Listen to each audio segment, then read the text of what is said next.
Certainly available and present. We have to go and study further. This evening, we are moving on to our next lesson, that is God's way of salvation. ఏమైంది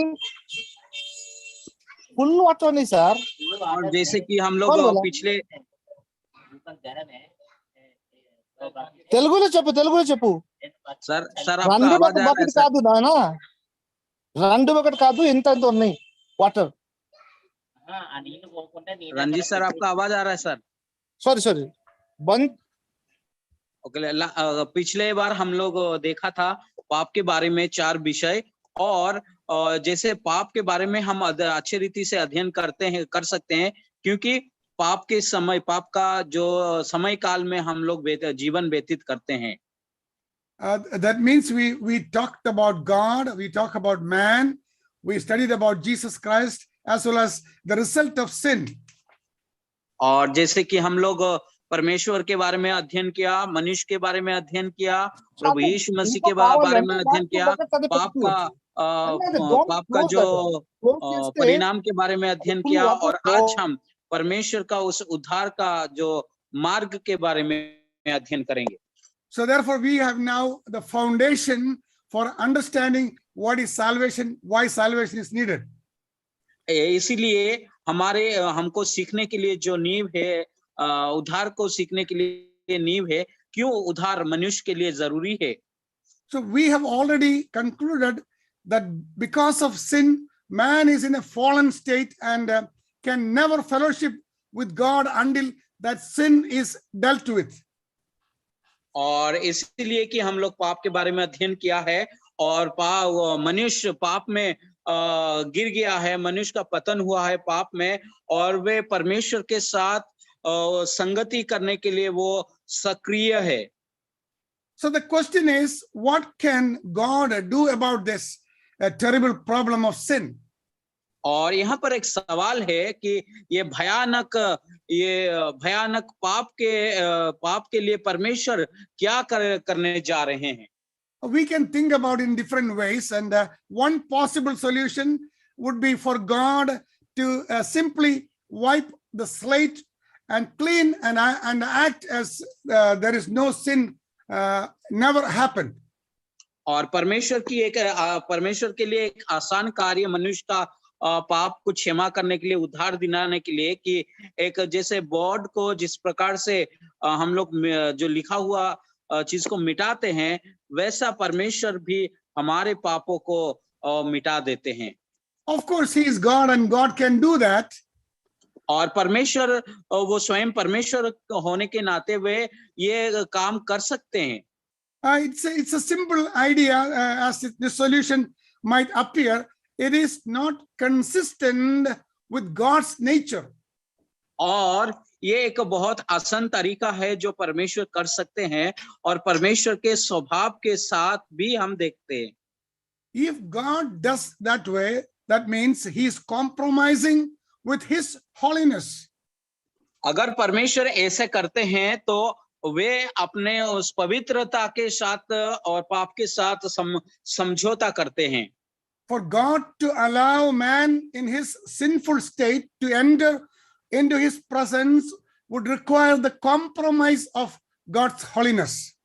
और परमेश्वर मनुष्य को अपने पाप के साथ परमेश्वर के उस पवित्र उपस्थिति में आने के लिए अनुमति देते हैं, जिसका मतलब है परमेश्वर अपना पवित्रता के साथ समझौता करते हैं.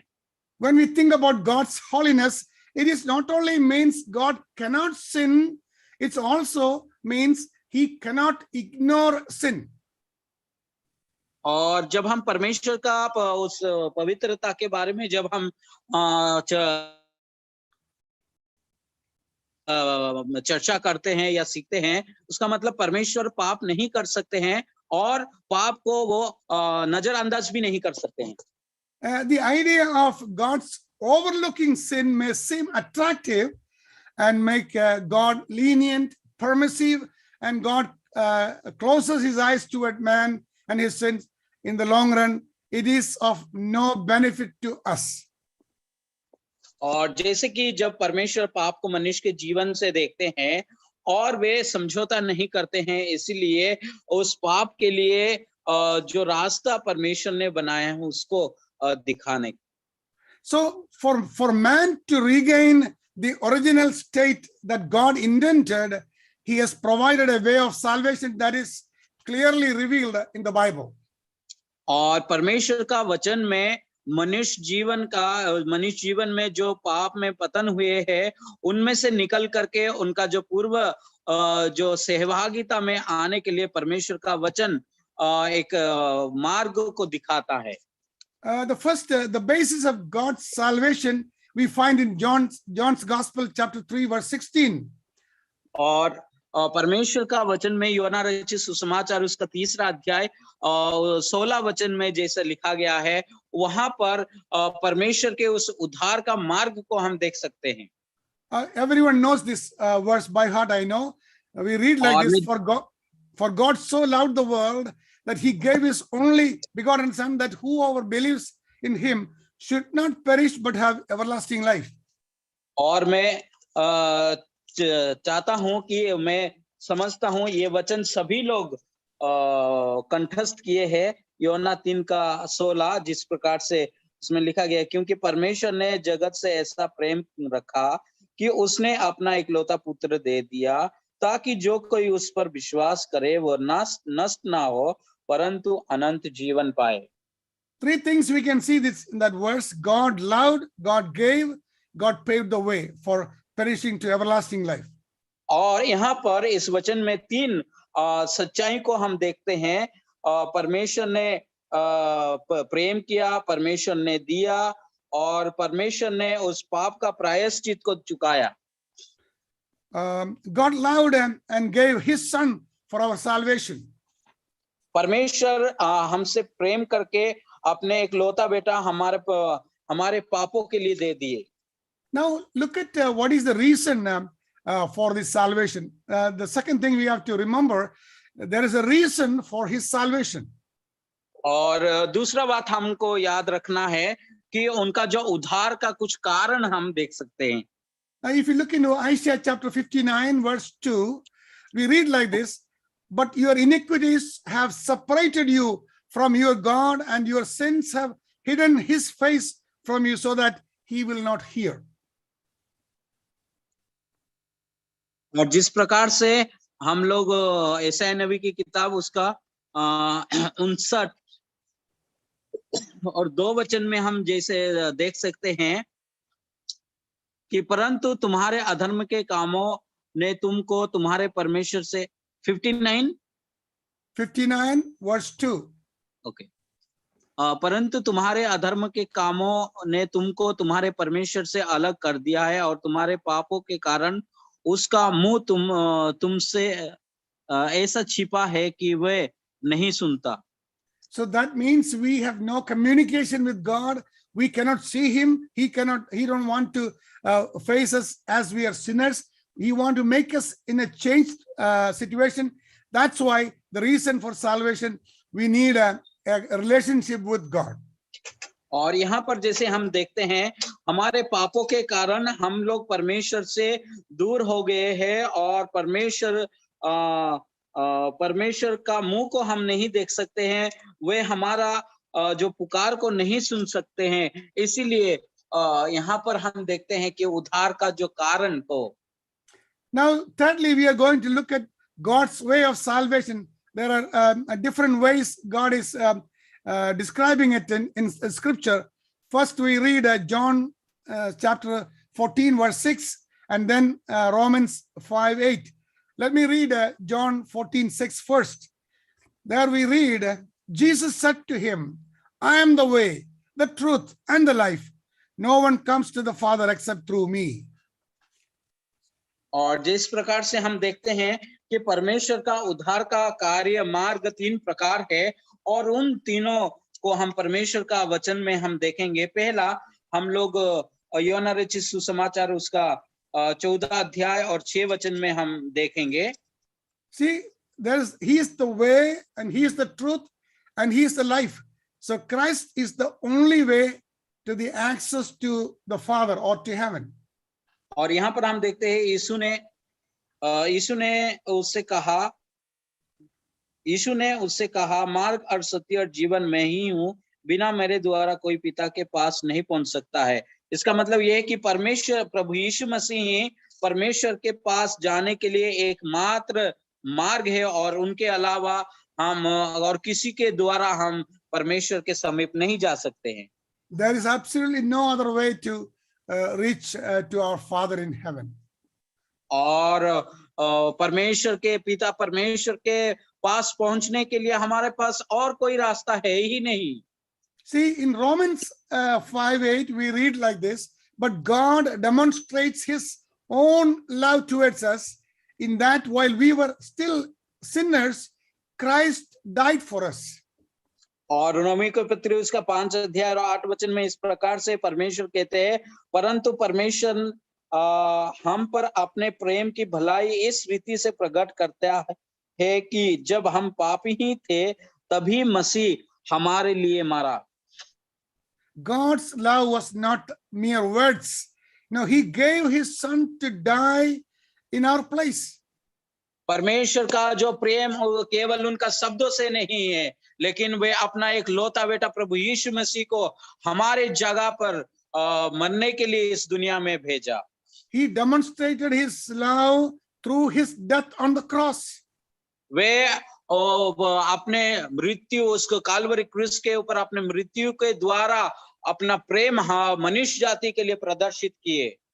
In other words, the way of salvation began with the atonement of Christ on the cross. और दूसरी बात, दूसरी तरीका से हम देखते हैं उद्धार का रास्ता पर प्रभु यीशु मसीह के उस बलिदान और प्रायश्चित उस काल्वरी क्रूस के ऊपर हुआ है, उसके द्वारा हम देख सकते हैं। See, the word atonement means reconciliation. और इसमें जो शब्द प्रायश्चित का मतलब है कि प्रभु से मेल मिलाप करना। See, look at 2 Corinthians chapter 5 verse 18.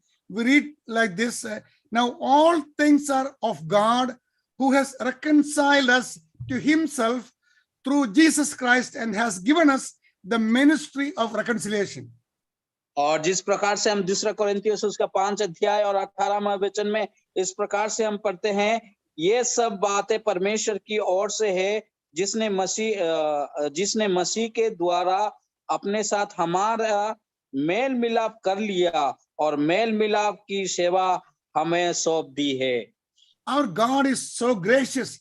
He not only reconciled our sin, and he also gave us a ministry of reconciliation for others to reconcile with God, to give salvation, the message of salvation, the gospel.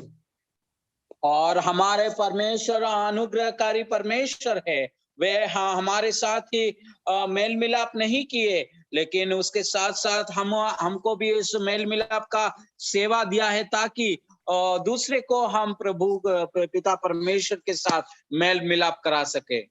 Look at Romans chapter 11 and verse 15. 11 verse 15. For if their being cast away is the reconciling of the world, what will their acceptance to be but from the dead? और Romeo की पत्री उसका 11 अध्याय 15 वचन में हमको ऐसे पढ़ने के लिए मिलता है, क्योंकि जब उनका त्याग दिया जाना जगत के मिलाप का कारण हुआ, तो क्या उनका ग्रहण किया जाना मरे हुए में से जी उठने के बराबर ना होगा? See, therefore, the basic idea behind the word atonement is to reconcile or a difference, or to bring together two we have been separated. और प्रायश्चित का प्राथमिक जो उसका अर्थ है कि प्रभु के साथ पिता परमेश्वर के साथ मेल मिलाप कराना। So because of the atoning work of Christ on the cross, reconciliation between God and us is possible. और प्रभु यीशु मसीह का उस काल्वरी क्रूस के ऊपर जो प्रायश्चित के कार्य के द्वारा ही परमेश्वर के और मनुष्य का मेल मिलाप हुआ है। See, we are discussing God's way of salvation. We understand that, we believe that, but still we need to ponder on this subject that we have a ministry of reconciliation for other people. So when we share the gospel, we should be thorough and firm in this truth of the word of God.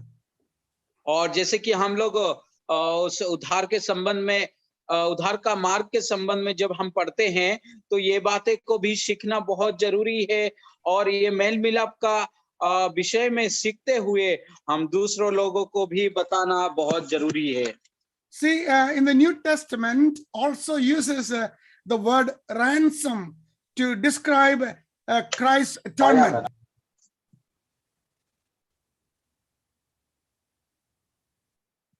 Yes, uncle, please repeat once again. You know, the New Testament also uses the word ransom to describe Christ's atonement. और नया नियम में मूल्य चुकाना के बारे में जो शब्द हम देख सकते हैं वो भी परमेश्वर प्रभु यीशु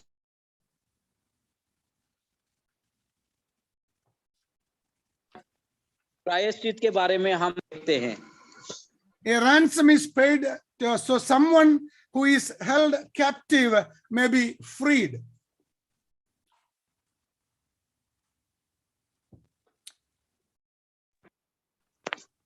और प्रायश्चित का मतलब ये है कि किसी को किसी दासत्व से उनको छुड़ाना या उनको मुक्ति दिलाना है. See, when Jesus died on the cross, he paid our ransom so we might be released from the bondage of sin. जब प्रभु यीशु मसीह काल्वरी क्रूस पर में हमारे लिए मारा गया ताकि उनके मौत के द्वारा हमको वो मृत्यु से वे हमको छुड़ा सके. So his blood atonement was the ransom for our release.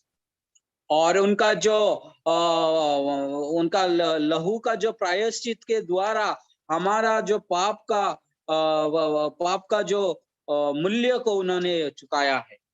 Someone noted that Christ's death is mentioned 175 times in the New Testament. और प्रभु यीशु मसीह का मृत्यु का शब्द नया नियम में 175 बार लिखा गया है. Yet most people today do not like to talk about it because blood and crucifixion are unpleasant subject for them to the modern mind.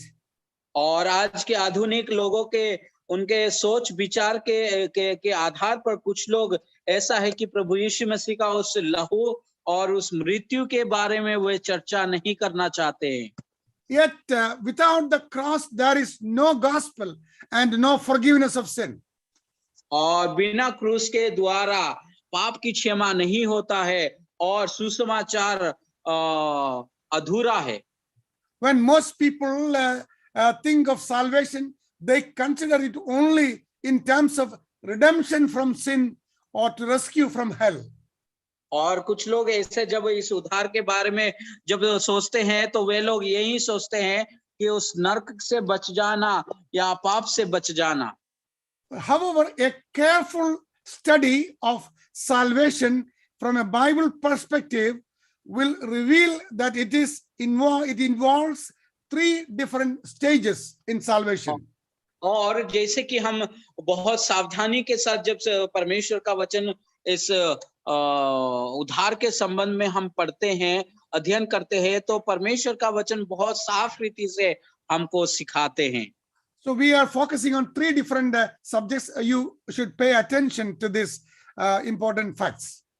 और हम इस सच्चाई के आधार पर 3 मुख्य बातें हम सीखने जा रहे हैं. Number 1 is regeneration.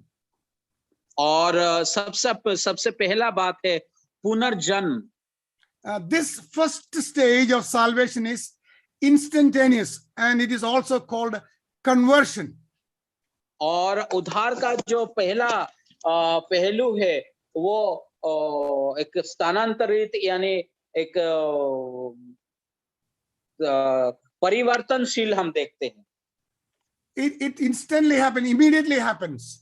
और ये जो परिवर्तन तत्क्षणिक होता है And the conversion occurs immediately upon receiving Christ as Savior. और ये जो परिवर्तन जैसा एक पापी व्यक्ति प्रभु यीशु मसीह को अपने उद्धारकर्ता रूप में ग्रहण करता है, उसी वक्त ये परिवर्तन उसके जीवन में होता है। We have to pay attention that there are two elements always involved in regeneration. और इस पुनर्जन्म में दो मुख्य बातें जो दिया गया है उसको ध्यान पूर्वक हमको सीखना है। One is repentance and then it is conversion. पहला हम देखते हैं एक पश्चाताप करने का और दूसरा परिवर्तन। Look at Luke chapter 13 and verse 3. We read like this: I tell you, no, but unless you repent, you will all likewise perish. Repentance is required. Luke chapter 13 verse 3. और लूका रचित सुसमाचार उसका 13 अध्याय में जब हम पढ़ते हैं, 13 का 3 में जब पढ़ते हैं, मैं तुमसे कहता हूं कि नहीं, परंतु यदि तुम मन ना फिराओ तो तुम सब भी इसी रीति से नष्ट होंगे। So repentance is required. So उद्धार पाने के लिए मन फिराओ को बहुत जरूरी है। Acts 3 verse 19 says, repent therefore and be converted, that your sins may be blotted out, so that times of refreshing may come from the presence of the Lord.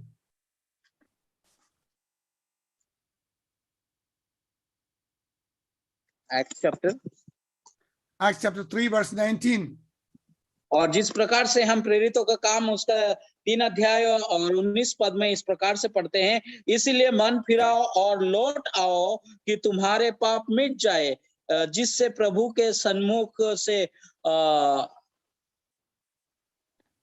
विश्रांति के दिन आए। See, the two elements of regeneration are repentance and conversion. और इसमें हम दो जो पुनर्जन्म का दो मुख्य बातें को देखते हैं, मन फिराना और परिवर्तन होना, यानी लौट के वापस आना। We should understand that only repentance will take you to conversion. केवल मन फिराव ही प्रभु के पास वापस आने के लिए मदद कर सकता है। Repentance will only repentance will take you to conversion. और केवल मन फिराना ही परमेश्वर के पास हमको वापस लेके आ सकता है। The word repentance is a translation of the Greek word metanoio, which means a change of mind or a change of heart or change of attitude. और ये यूनानी भाषा से जब हम देखते हैं जो मन फिराव का उसका मेटानियो करके हम जो शब्द देखते हैं, जिसका मतलब है मन का बदल जाना, मन का बदलना।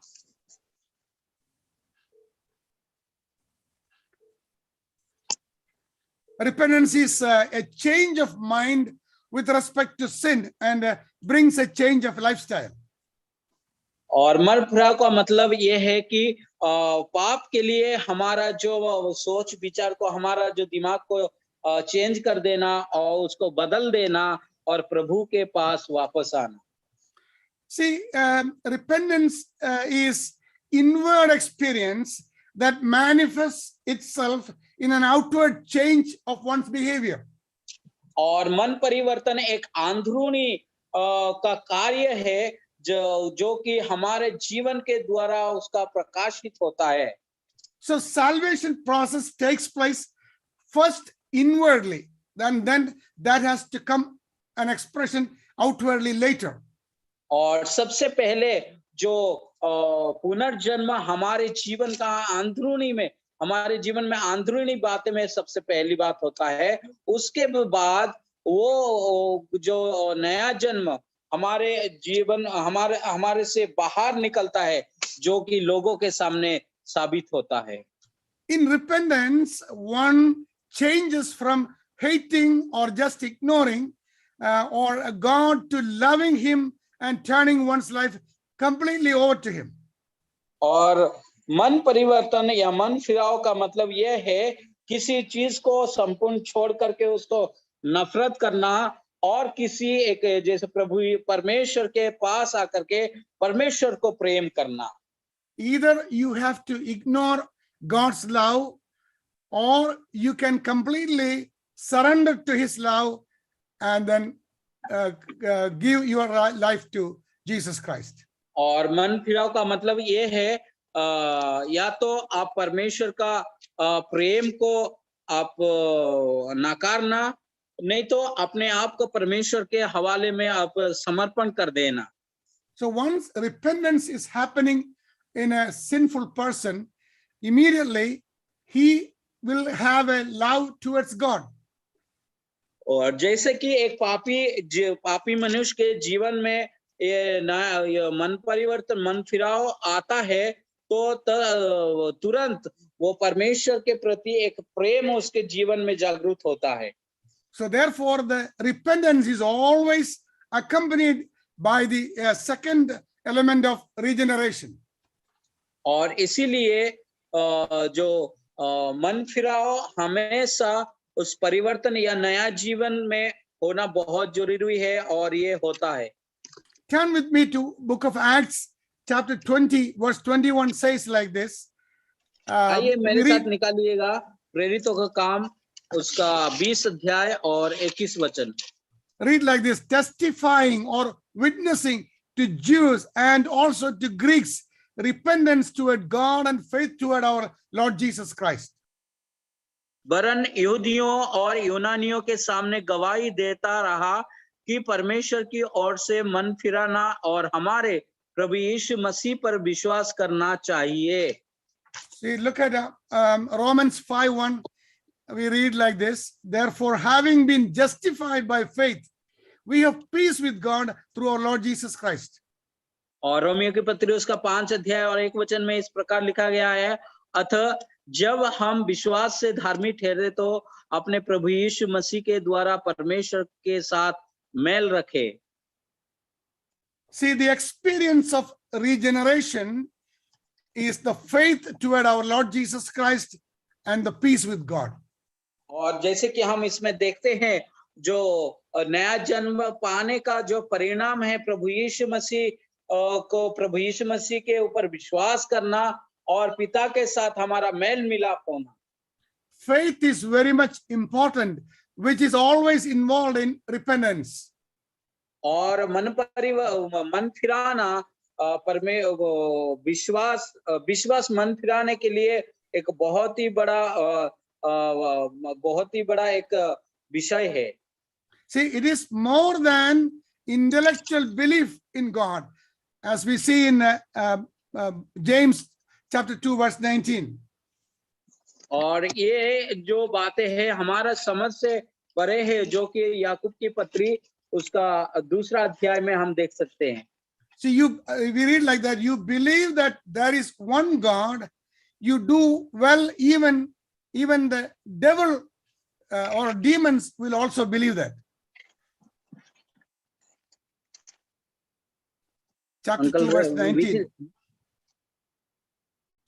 James chapter 2 verse 19. और 1 second.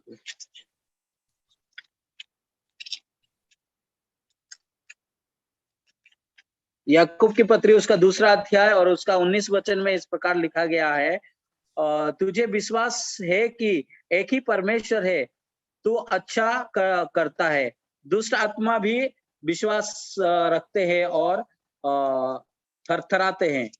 See, you believe that there is one God, but you understand that devil also believe that and even tremble before God. We are not trembling before God, we only believe, but the devil is even trembling before God. और इसमें लिखा गया है, तू भी जानता है कि एकमात्र परमेश्वर है, और दुष्ट आत्मा भी जानता है, लेकिन वो जानता है और वो कांपता, डर से कांपता है। See, in the New Testament, faith comes from a Greek word pistis, which means a firm persuasion or a conviction based upon hearing. और नया नियम में जो विश्वास का यूनानी भाषा है फिस्टिस, जिसका मतलब है एक दृढ़ विश्वास या एक या दृढ़ विश्वास को हम कह सकते हैं। Not only that, it is believing something to extend it changes your life. और नहीं केवल उतना है, विश्वास हमारे जो समझ से परे, विश्वास हमारा जो समझते हैं उससे ज्यादा विश्वास करते हैं, जो कि हमको परिवर्तन करता है। See, as far as salvation is concerned, the amount or the degree of your faith is not nearly as important as object of your faith.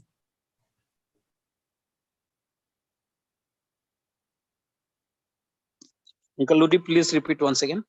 As far as salvation is concerned, the amount of or the degree of faith is not very much important, but the object of faith is most important. और जैसे कि हम उद्धार के विषय में जब विश्वास को के बारे में जब हम देखते हैं, वो कितना ही महत्वपूर्ण बात है कि उसका जो गुण और उसका दृढ़ विश्वास कितना महत्वपूर्ण है। It is not the question of your belief is small or big. That's not the issue. और आप कितना आपका जो विश्वास, आप कितना विश्वास करते हैं, कम विश्वास करते हैं, ज्यादा विश्वास करते हैं, ये उसका कोई मान्य नहीं रखता है। Where you invested your faith is really matters. To in whom you have put your trust and belief, that is the important fact. लेकिन आप अपना विश्वास किसके ऊपर किया है और कैसे आपने विश्वास किया है, वो मान्य रखता है। The kind of faith that accompanies salvation is not in a book, a church, or a creed, but in a person, that is in Jesus Christ.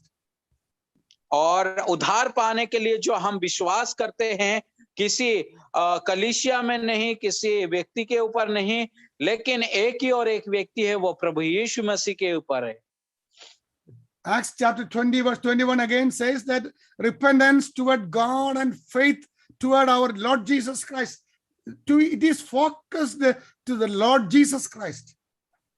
और जैसे कि हम प्रेरितों का उसका 20 और 21 में ऐसे लिखा गया है कि हाँ, जो मन फिरा करके हमारे प्रभु यीशु मसीह पर विश्वास करना चाहिए। So repentance must be toward the Lord Jesus Christ, because he is the one who died for your sin and my sin. और मन फिराना प्रभु यीशु मसीह की ओर होना चाहिए, क्योंकि वही है जो हमारे पापों के लिए मारा गए। So the purpose of God's salvation is to redeem us from the deprived state that is the result of sin. और परमेश्वर हमको उद्धार देने का एकमात्र उद्देश्य ये है कि हमारा जो पापमय पतन से वे हमको छुड़ा सकते हैं। So the first part of this purpose is accomplished in the instantaneous portion of salvation is regeneration. और ये उद्धार पाने का जो उद्देश्य का जो पहला हिस्सा, ये नया जन्म के बारे में से जो पूरा हुआ है। So now we will go to the second part of the salvation, that is sanctification. और आइए हम अभी उद्धार का जो दूसरा पहलू को देखेंगे, जो शुद्धिकरण है। See, this is a part of salvation. This part of salvation is progressive. It is progressing every moment by moment. This is happening. Sanctification is happening in the life of a sinful person who already has confessed his sin. Regenerated. और ये जो शुद्धिकरण एक विश्वास किया हुआ पापी के जीवन में, उसका जीवन में लगातार ये शुद्धिकरण होता रहता है। See, if you look into the word sanctification, it always comes from a Greek word, hagiaso, which means to separate or to set apart.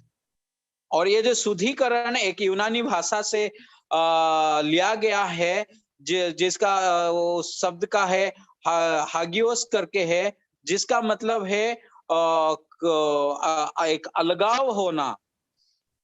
to set apart for a certain purpose. और एक निर्दिष्ट कार्य के लिए अलगाव किया जाना या अलगाव करना।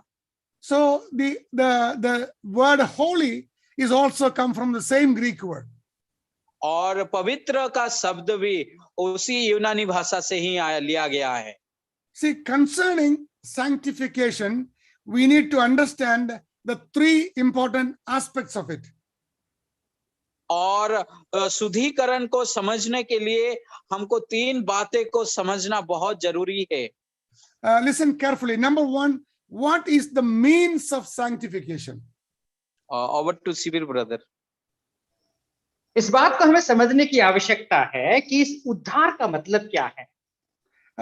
See, number two is what is the purpose of sanctification?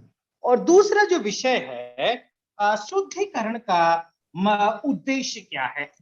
Number three, what is the goal of sanctification? और जो तीसरा जो विषय है हमारी शुद्धिकरण का जो उद्देश्य क्या है, उसकी लक्ष्य क्या है। So let me go back to number one. What is the means of sanctification? और शुद्धिकरण का मतलब क्या है, सबसे पहला विषय को हम लोग अध्ययन करेंगे। See, look at 2 Thessalonians chapter 2 verse 13. आइए दूसरा थिस्सलुनीकिया दूसरा अध्याय और 13 पद को हम लोग पढ़ लेते हैं।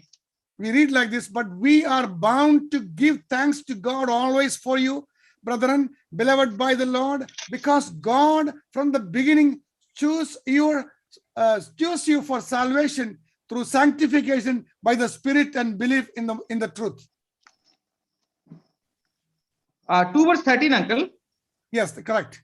हे भाइयों और प्रभु के प्रिय लोगों, चाहिए कि हम तुम्हारे विषय में सदा परमेश्वर का धन्यवाद करते रहें, क्योंकि परमेश्वर ने आदि से तुम्हें चुन लिया है आत्मा के द्वारा पवित्र बनकर सत्य की प्रतीति करके उद्धार पाओ।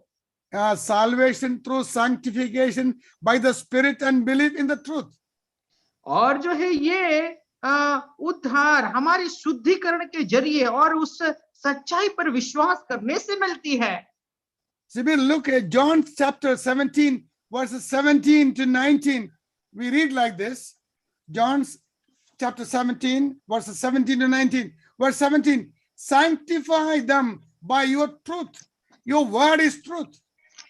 और हम लोग देखते हैं कि यूहन्ना रचित सुसमाचार 17 अध्याय उसकी 17 पद में ऐसा लिखा गया है, अब वे जान गए हैं कि जो कुछ तूने मुझे दिया है वो मेरी ओर से है, क्योंकि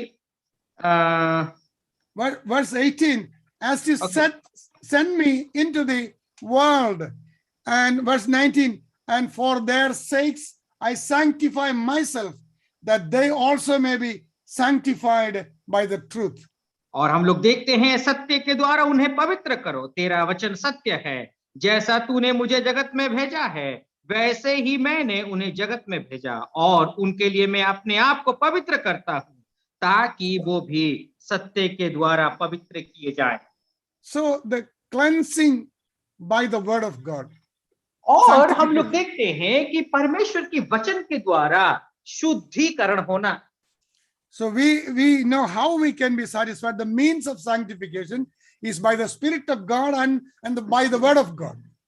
और हम जानते हैं कि हमारा शुद्धिकरण कैसा हो सकता है। हम देखते हैं कि परमेश्वर के वचन के द्वारा जो है हम शुद्धिकरण पा सकते हैं, परमेश्वर के वचन के द्वारा ही पा सकते हैं। Now secondly, what is the purpose of sanctification? दूसरा जो विषय है उस पवित्रकरण का उद्देश्य क्या है। 1 Peter chapter 2 verse 2, we read, as newborn babes desire the pure milk of the word that you may grow thereby. और हम लोग पहला पत्रस दूसरा अध्याय दूसरा पद में इस तरीके से पढ़ते हैं, नए जन्म हुए बच्चों के समान निर्मल आत्मिक दूध की लालसा करो। या दूध पीने के बाद sanctification is by the spiritual growth. Growth is needed when you born again as a new baby in the Christian home. You need the word of God as your food. और जब हम दूध पीने से हम लोग बढ़ते हैं, वैसे ही एक मसीही परिवार में यदि आपकी पैदा होती है, तो परमेश्वर की वचन के द्वारा आपको बढ़ने की आवश्यकता है। When you look at somebody and see that he is spiritually growing, that means sanctification is taking place in his life. और आप देखिए, कोई व्यक्ति यदि आत्मिक जीवन में यदि बढ़ता है, तो उसका अर्थ यही है, उसके जीवन में पवित्रकरण, शुद्धिकरण होते हुए वो जा रहा है। Now look at 1 Corinthians chapter 1, verse 30 and 31. We read like this, but of him you are in Christ Jesus, who became for us wisdom from God and righteousness and sanctification and redemption. Verse 31, that as it is written, he who glories, let him glory in the Lord. और हम लोग जब पहला कोरिन्थियों उसका पहला अध्याय 30 और 31वां पद को हम लोग इस तरीके से पढ़ते हैं, परंतु उसी की ओर से तुम मसीह यीशु में हो, और जो परमेश्वर की ओर से हमारे लिए ज्ञान ठहरा, अर्थात धर्म और पवित्रता और छुटकारा। 31वां पद, ताकि जैसा लिखा है वैसा ही हो, जो घमंड करे वो प्रभु में घमंड करे। See, that is the purpose of sanctification. We need a redemption. We need to be righteous before God. It is only through Jesus Christ and the word of God. और हम लोग देख सकते हैं कि हमारी जो शुद्धिकरण सिर्फ और सिर्फ प्रभु यीशु मसीह और परमेश्वर के वचन के द्वारा ही हो सकता है। And what is the third thing is, what is the goal of sanctification?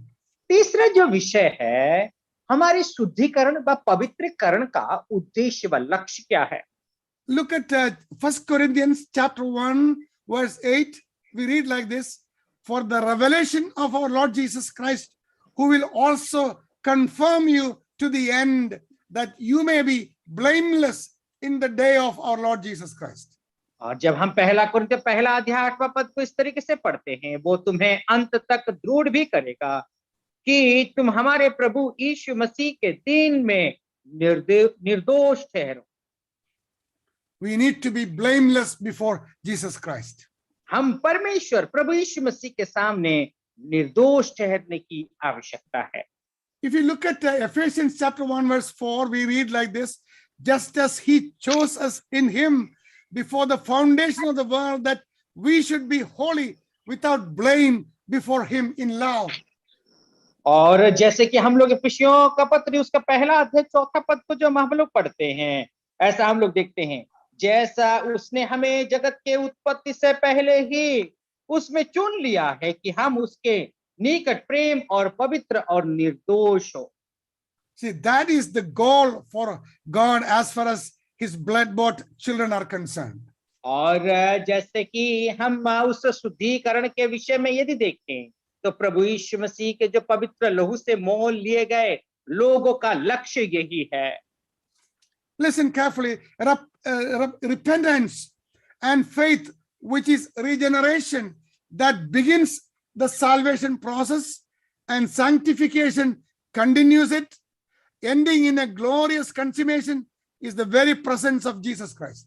और आप इस बात को ध्यान से गौर से सुनिएगा, जब पश्चाताप होकर के विश्वास उत्पन्न होता है, वो व्यक्ति उद्धार पाने के बाद दिन ब दिन उसकी शुद्धिकरण, उसकी पवित्रीकरण होती है, और अंत में यदि देखें तो उसका महिमामय परिस्थिति में होकर के उसकी जीवन की अंत होता है और परमेश्वर की उपस्थिति में महिमामय स्थिति में जाकर के पहुंचता है। This brings us to the ultimate stage of salvation. We have come to the third stage of salvation. और अभी हम लोग जो हमारे उद्धार के आखिरी चरण में लेकर के आता है, वो तीसरा चरण है। That is glorification. और वो हमारी महिमामयकरण है। Glorification refers to complete salvation. और हमारी जो महिमान्वित होने का जो विषय है, संपूर्ण हमारे उद्धार को दर्शाता है। Glorification is not going to happen in this world. और इस संसार में जो हम लोग यदि देखें तो महिमाकरण व महिमामय होना नहीं हो सकता है, इस संसार में नहीं होगा। Glorification only will be realized in heaven. और ये जो महिमामय होने का जो विषय है, वो स्वर्ग में ही उस विषय को, उस चीज को हम लोग अनुभव कर पाएंगे। That does not mean we are not saved until we get to heaven. और उसका अर्थ ये नहीं है जब तक हम स्वर्ग नहीं पहुंचते तब तक हम उद्धार नहीं पाए हैं। Every moment we live in this earth, we are being sanctified to get to be glorified. और जब हम लोग उद्धार पाते हैं उस वक्त हमें यही ताक और तलाश में रहते हैं कि हमारी महिमामय होने का विषय के लिए इंतजार करते हैं।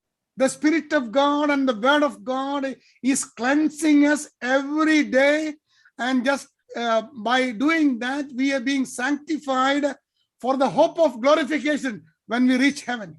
और हम लोग क्या देख सकते हैं, हर वक्त हर समय पवित्र आत्मा और परमेश्वर के वचन हमें शुद्धिकरण की ओर ले जाता है जब तक उस महिमामय परिस्थिति में स्वर्ग में नहीं पहुंचते। See, our eternal salvation begins in the moment one person turned to Christ in repentance and faith.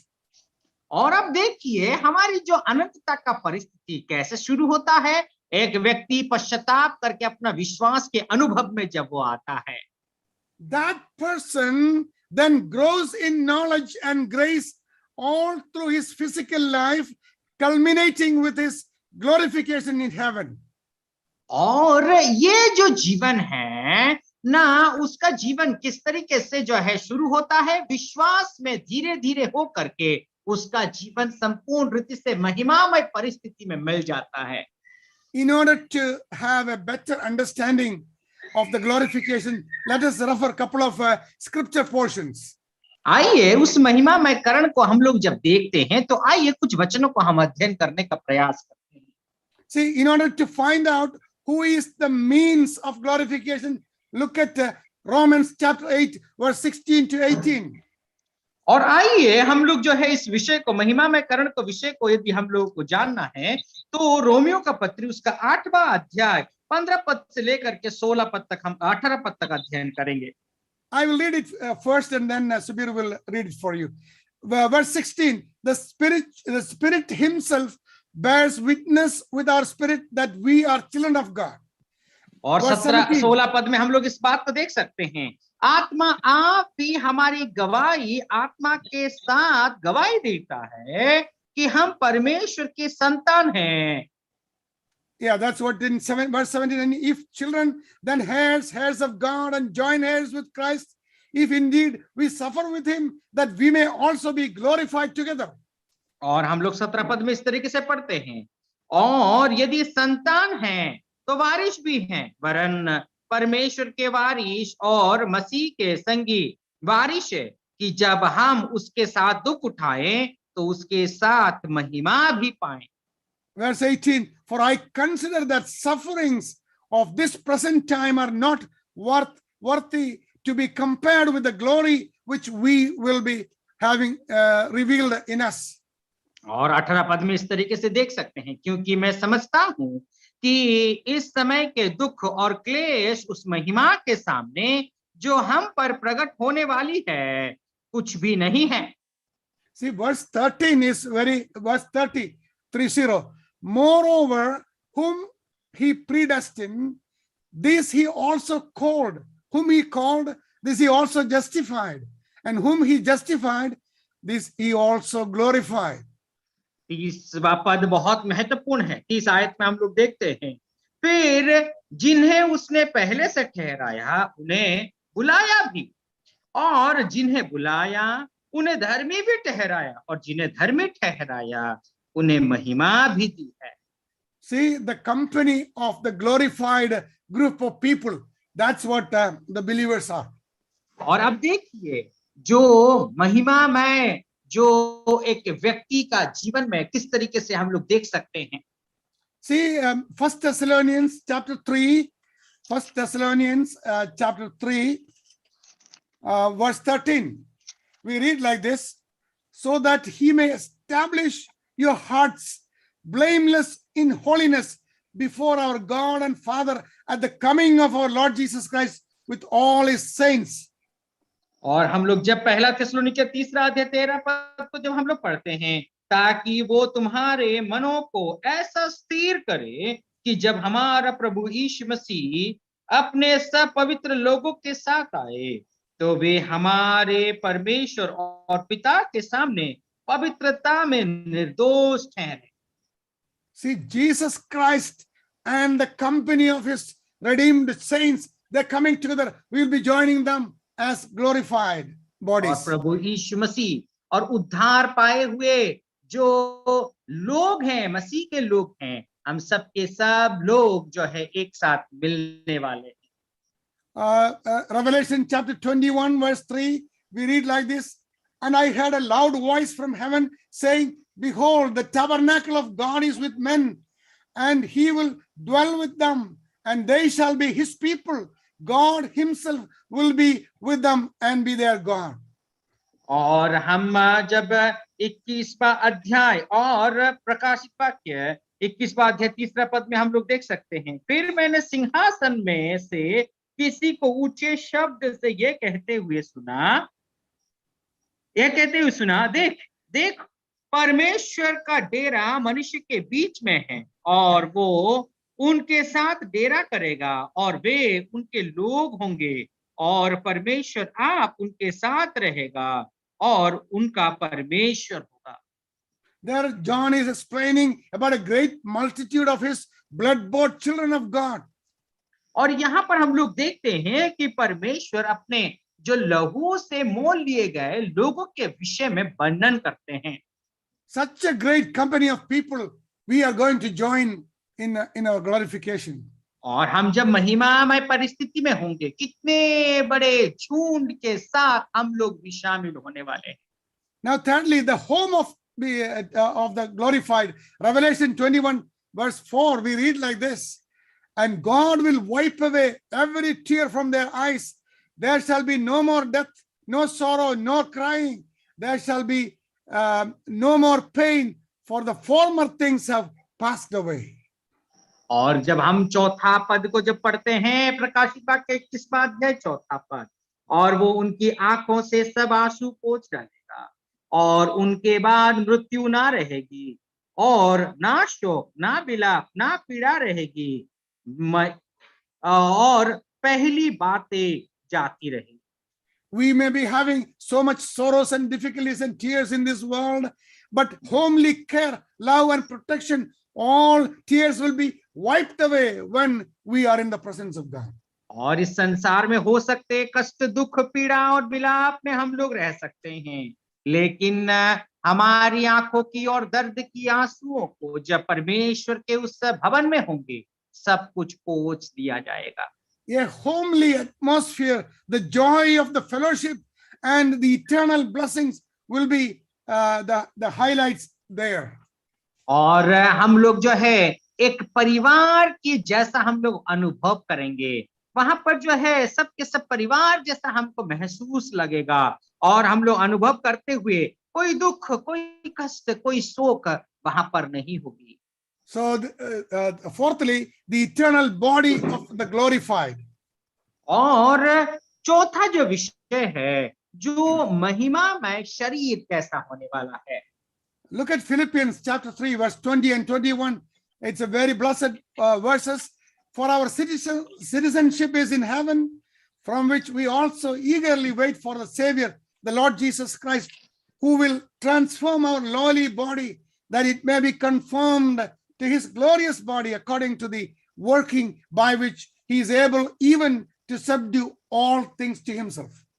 और जब हम बहुत महत्वपूर्ण वचन को फिलिपियों का पत्र उसका 3रा अध्याय 20 और 21 आयत को पढ़ते हैं इस तरीके से, पर हमारा स्वदेश स्वर्ग पर है, और हम एक उद्धारकर्ता प्रभु यीशु मसीह का वहां से आने की बात जोड़ रहे हैं। वह अपनी शक्ति और के उस प्रभाव के अनुसार जिसके द्वारा वो सब वस्तुओं को अपने वश में कर सकता है, और हमारी दीनहीन देह का रूप बदल कर अपनी महिमा की देह के अनुकूल बना देगा। So citizenship is changes there. और यहाँ पर हमारी जो नागरिकता है परिवर्तन हो जाता है। A transformation of lowly body into glorious body is taking place. और हमारे दीनहीन शरीर का रूप बदल करके महिमामय देह होने वाली है। That is the result of glorification. और वही हमारी महिमाकरण की परिणाम है। Now let me come to the conclusion. अभी मैं उपसंहार में आना चाहता हूं। The New Testament clearly teaches that salvation is in three parts. और नया नियम हमें बहुत साफ तरीके से शिक्षा देता है कि In- उद्धार का 3 भाग है। The initial stage is called regeneration. और सबसे जो शुरुआती जो विषय है उसको रीजनरेशन जो पुनर्जन्म का विषय को कहा जाता है। Number 2, the progressive stage is called sanctification. और दूसरा जो बढ़ोतरी का जो समय है उसको शुद्धिकरण व पवित्रकरण कहा जाता है। The ultimate stage is called the glorification. और अंतिम जो उद्धार का विषय को महिमामय होने का व महिमाकरण कहा जाता है।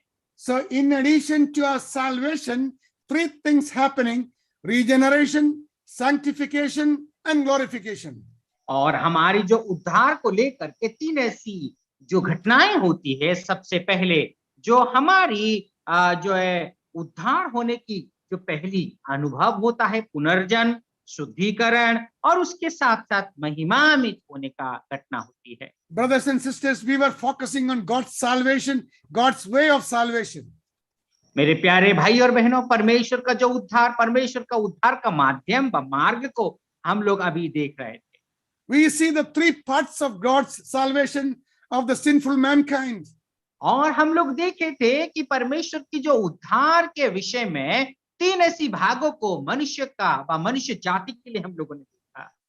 At least keep in mind, therefore, salvation is regeneration, which is salvation from the penalty of sin. और हमें इस बात को पुनर्जन्म के विषय में हमें समझने की आवश्यकता है कि हमारी जो पाप के दंड से हमें उद्धार मिल रही है। Sanctification, which is salvation from the power of sin. और जो हमारी शुद्धिकरण है, पाप की सामर्थ्य से हमें मुक्ति मिल रही है, छुटकारा मिल रहा है। And glorification, which is the sanctification, salvation from the presence of sin. और हमारी जो महिमाकरण है वो पाप की उपस्थिति से हमें उद्धार मिलता है। See, the step-by-step instruction of the initial stage of salvation are you must be spiritually prepared. और इसीलिए हमारा जो उद्धार की उस सोपान को, उद्धार की सीढ़ियों को हम लोग देख सकते हैं। इसीलिए आपको और मुझे इस उद्धार के लिए तैयार रहने की आवश्यकता है। If you are a born again child of God, a regenerated one, you must be spiritually preparing your eternity. और यदि आप उद्धार पाए हुए व पुनर्जन्म पाए हुए यदि विश्वासी हैं तो आपकी अनंतता के लिए आपको तैयारी करने की आवश्यकता है। When I said that, you don't have to do anything for eternity, but you have to maintain your relationship with the Lord Jesus Christ and prepare spiritually. और मेरा कहने का तात्पर्य यही है कि आपके जो नाता है, रिश्ता है परमेश्वर के साथ, उसको बनाए रखना और प्रभु यीशु मसीह के साथ आत्मिक जीवन में बढ़ते जाना। God loves you and wants you to have eternal life. परमेश्वर आपसे प्रेम करता है और चाहता है कि आपके जीवन में अनंत जीवन मिले। You are sinful and your sin separates you from God. और आप एक पाप से भरा हुआ एक व्यक्ति है और पाप आपको परमेश्वर से दूर रखता है। Only in Jesus Christ can forgiveness and sin and salvation be yours. और प्रभु यीशु मसीह में ही आपको उद्धार मिल सकता है। प्रभु यीशु मसीह में ही आपको पाप की क्षमा मिल सकती है। You must receive Jesus Christ as your Savior and Lord. और आपको प्रभु यीशु मसीह को अपने उद्धारकर्ता के रूप में ग्रहण करने की आवश्यकता है। If you are sure of these things, you make sure that you are saved and you will be waiting for the glorification. और यदि इस बात के लिए आप जो है वाकिफ है, इस बात को बहुत स्थिरता के साथ जानते हैं, तो प्रभु यीशु मसीह को आप मिल सकते हैं, उसको आप प्राप्त कर सकते हैं और मिल सकते हैं। May his name be glorified. परमेश्वर की उस महान नाम की महिमा। Amen. आमीन। So memory verses Romans 10, 9 and 10 for the next week. और जो है अगले सप्ताह के लिए आप लोगों का जो कंठस्थ मेमोरी वर्स है रोमियो का पत्री उसका 10वां अध्याय 9वां और 10वां पद है। Thank you for listening. God bless you. बहुत बहुत धन्यवाद, आप लोगों ने ध्यान पूर्वक सुना, उसके लिए प्रभु आप सबको आशीष करें। Thank you so much, dear uncle. Though I joined little late, I had gone to prayer meeting nearly 15 to 20 kilometers far from the place where we are staying. Therefore, I